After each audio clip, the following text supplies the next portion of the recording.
This is the final lesson in Unit 10. We want to look at derivatives using the power rule.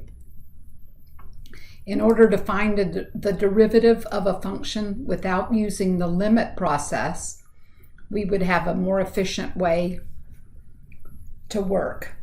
There are rules that will help us to use this process. The notation you want to be familiar with for a function that's a y equals f of x. We can write derivative notation. This first one is called y prime. This one, the second one, is read f prime of x. This is read dy dx, or the derivative of y with respect to x. And this is the derivative with respect to x for the function f of x. So all of these are common calculus notations for derivatives. Our first rule we want to look at is called the constant rule. So if we have some function y equals c, or y equals 7, or y equals 2, then the derivative is 0. And in your example, you could use that example y equals 3, which is a horizontal line, or a constant y equals 3. So at any value on the graph, the slope of the tangent line is going to be 0. Okay, so there's an example using the constant rule. So the y prime of 3 is a 0 slope. The second rule, the single variable rule, is similar to y equals x. If we use that identity function, we know that identity function passes through the origin. It has a slope of 1. This is the graph y equals x. And at any point on that curve, the slope is the same as the slope of the function since it's linear. So the y prime at c is 1.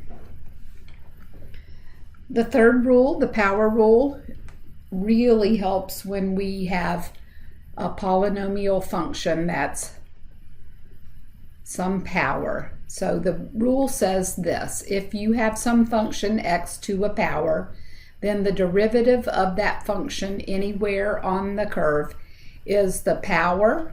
So we got the power 5 times the function, and we're going to take 1 off the power to reduce it down. This is the derivative of a polynomial power function. So 5x to the 4th would be the derivative anywhere at any point on the curve.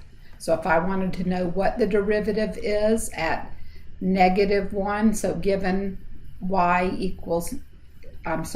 given x equals -1, if I want to know the derivative at -1 on the function, I would put -1 to the 4th power, and then the derivative at -1 would be 5 times 1, or 5. And you could calculate the rate of change for any x value. Now the constant multiple rule is just taking some other polynomial. Say we had y equals 2x to the 5th. I can find the derivative by taking the 2 and then using the power rule. See the power rule here? So 5 times x to the 5 minus 1 power. So the derivative is 10x to the 4th power when y is 2x to the 5th.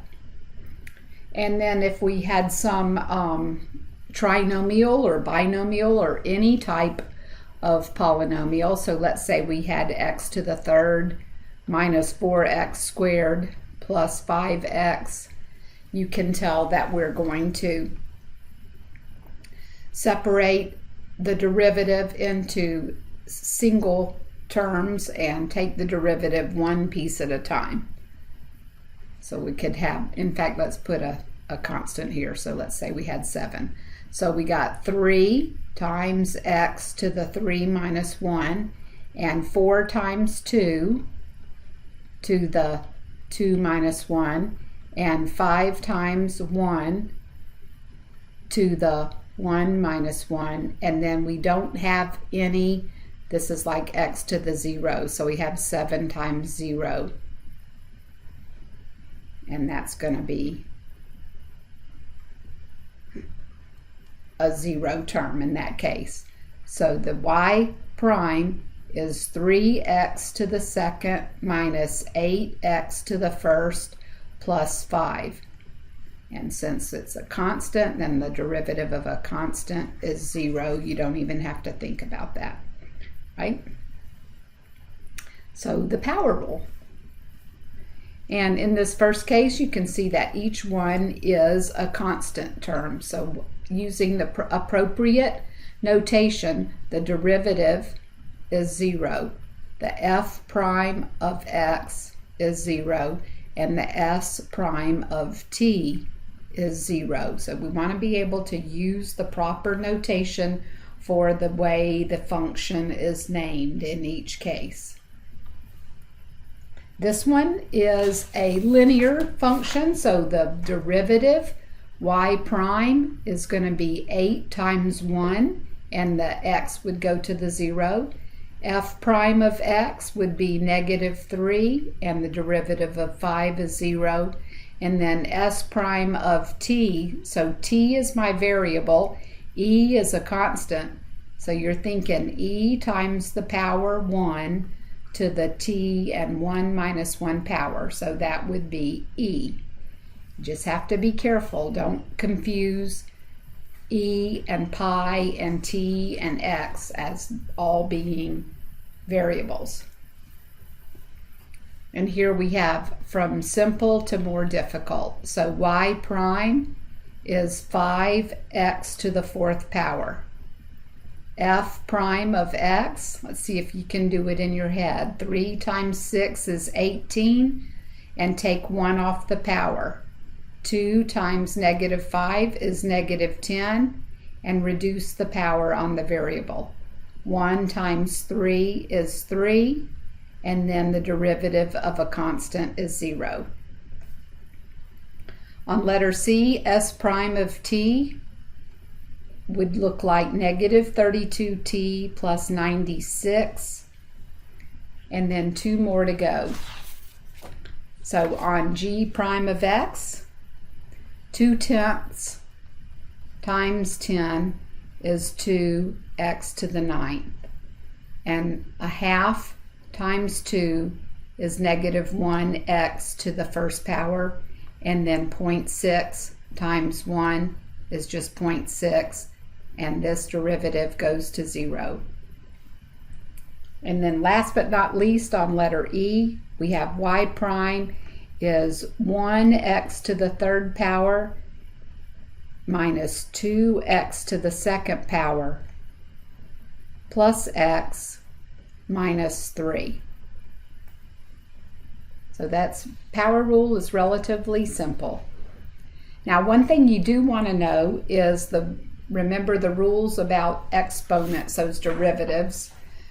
So, the rules about exponents. So when we take derivatives of rational terms, we can use some of these rules to help us change fractions into power functions.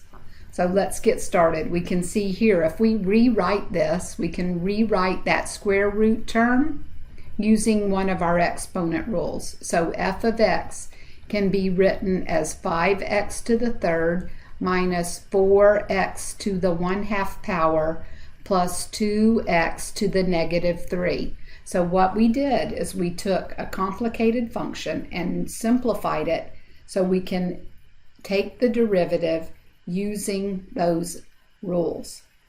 So f prime of x is 5 times 3, or 15x squared, and then half of 4 is -2, but I want to take 1 away from a half, so I have x to the -1/2.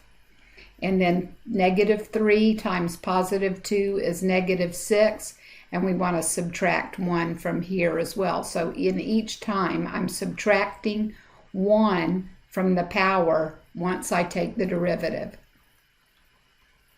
Now, sometimes it's okay to stop here, but if you want to use the exponent laws again, you can rewrite using those exponent laws 15x squared minus 2, and a negative power goes down to the denominator, and the negative power again goes down to the denominator. With my students, I'm happy at either one of those places. It just depends. But sometimes on multiple choice tests, you might need to get a common denominator.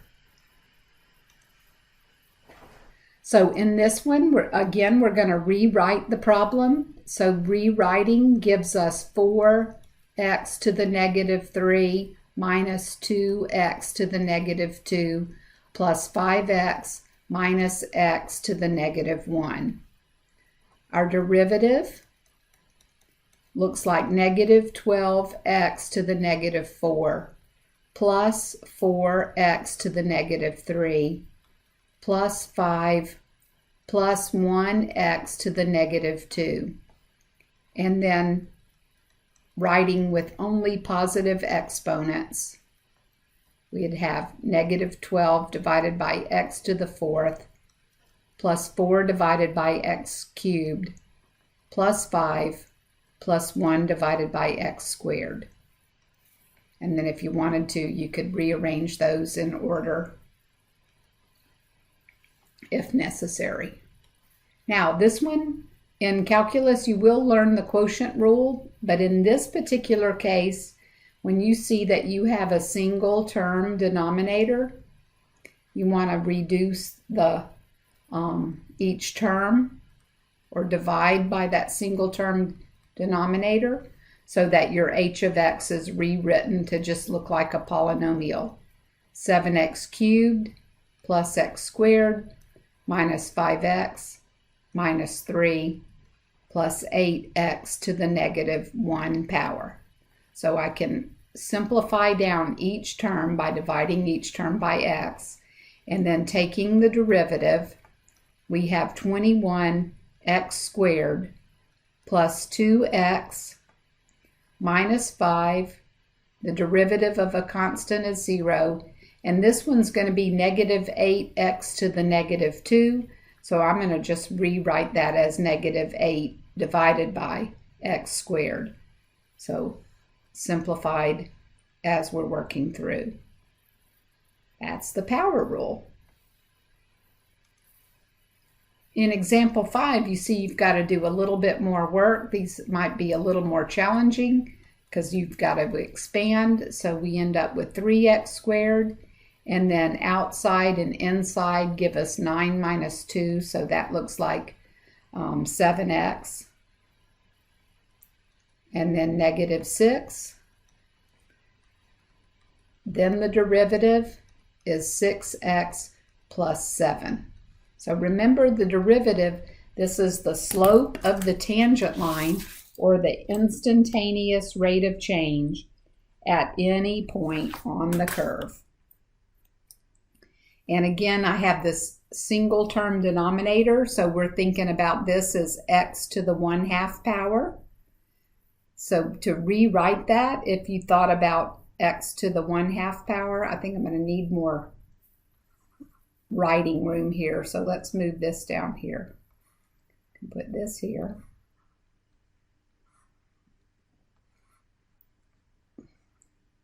And I'm just going to rewrite this entire thing thinking about 7x cubed divided by x to the 1/2.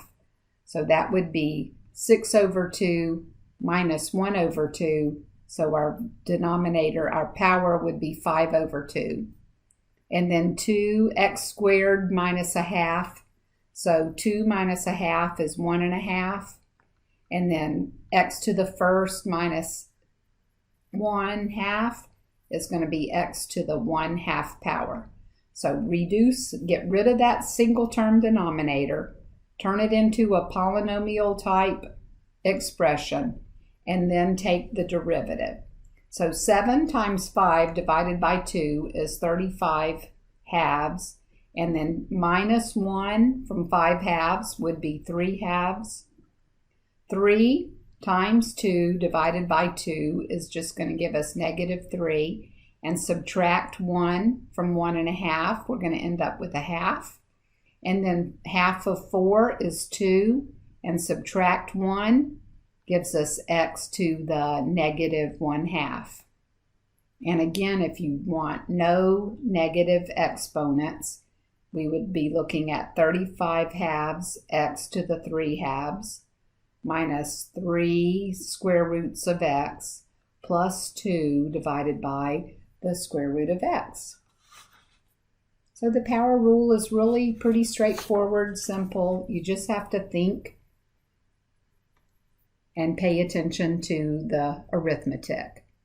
In this final one, that's a little more challenging. We want to distribute the 5 radical x. So I have 5x, and this is the 1/2 power and the 1/3 power. So I'm thinking if I have 1/2 power and 1/3 power, then you have to add 3/6 and 2/6. So our power is 5/6, using those rules of exponents. And then 5 square roots of x times negative 4 square roots of x. 5 times 4 is negative 20. And we're adding 1 1/2 power, so 3/2 power. And then 6 times 5 gives us 30, x to the 1/2. So I rewrote the polynomial like a power, and then we can take the derivative, which is 25/6, and subtract 1, so that's going to give us a negative power. And then 2 divides 20 10 times. 10 times 3 is negative 30. And take 1 off of that, so that looks like a half. And then half of 30 is 15. And take 1 off of that power, x to the negative 1/2. So y prime is 25 divided by 6. And this would be the 6th root of x. This would be negative 30 times the square root of x, and 15 divided by the square root of x. So we have that derivative with no negative exponents. And then our very last example. In this case, we're going to find the derivative at the indicated value. So our f of x, if we expand that binomial, would be 9x squared minus 12x plus 4, and our derivative is 18x minus 12, but we want the derivative, or the slope of the tangent line, at negative 1. So that looks like negative 18 minus 12. The derivative at negative 1 on this parabola has a steep negative slope, negative 30.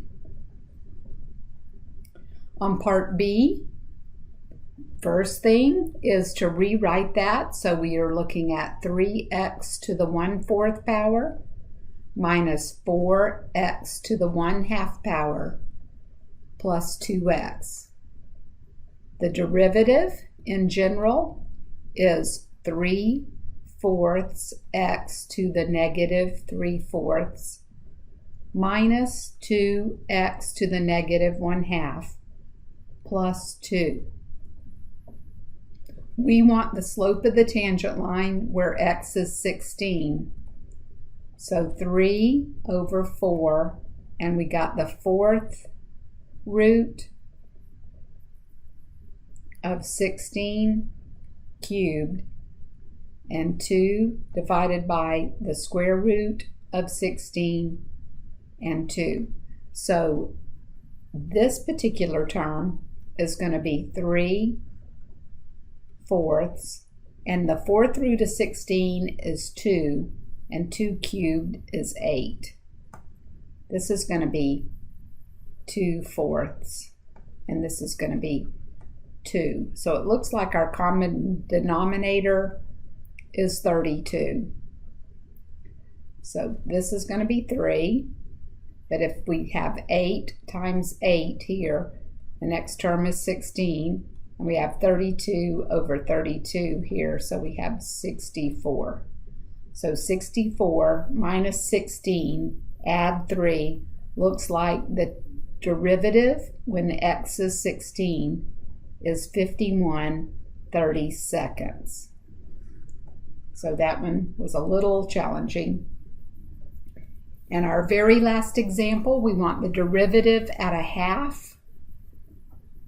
And like the others, we want to rewrite, so 3x to the negative 3 minus 5x to the negative 2 plus 2x to the negative 1 minus 8. So here's our expression using the power rule. Negative 9x to the negative 4 plus 10x to the negative 3 minus 2x to the negative 2, and that derivative is 0. Then the derivative when x is a half is negative 9 divided by 1/2 to the 4th, and 10 divided by 1/2 to the 3rd, and negative 2 divided by 1/2 to the 2nd. So the derivative at 1/2 is negative 144 plus 80 minus 8. So our slope of our tangent line when x is a half is negative 72. And that, let's see, we got one more? Oh, and then the equation of the tangent line. So our last example is the way that you most use the power rule in calculus as a first-year course. So let's think about this. If we have f of x is x plus 2 to the half, and the derivative is 1/2 of x plus 2 to the negative 1/2, and then this one is okay because that's just a 1 on the x. The f prime of negative 1 is going to be 1 over 2 square roots of negative 1 plus 2. So that becomes the slope, which is a half, and they've given us the point. Here's our point. That's my x and my y. So anytime we're writing the equation for a tangent line, we need a point and a slope.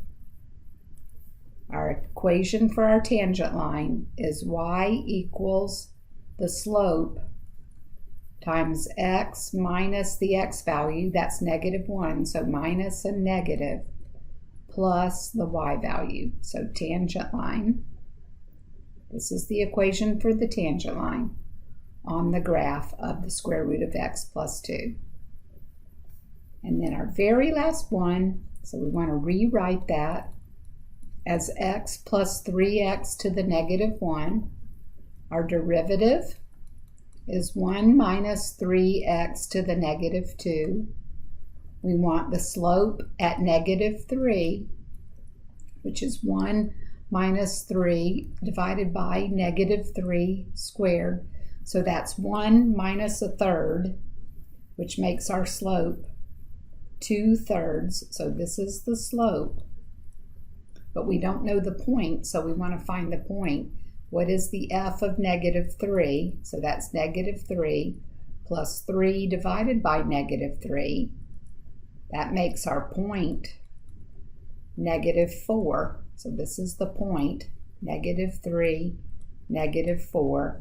We need a point and a slope. So we have y equals 2/3 x minus negative 3 minus 4. Okay? Now, like I said earlier in the last lesson, it's okay to write y minus negative 4 equals 2/3 x minus negative 3. This would be appropriate as well. So either point slope form or vertex form or slope intercept form. Just depends on how hard you want to work. Thanks for listening. We're over with chapter 10.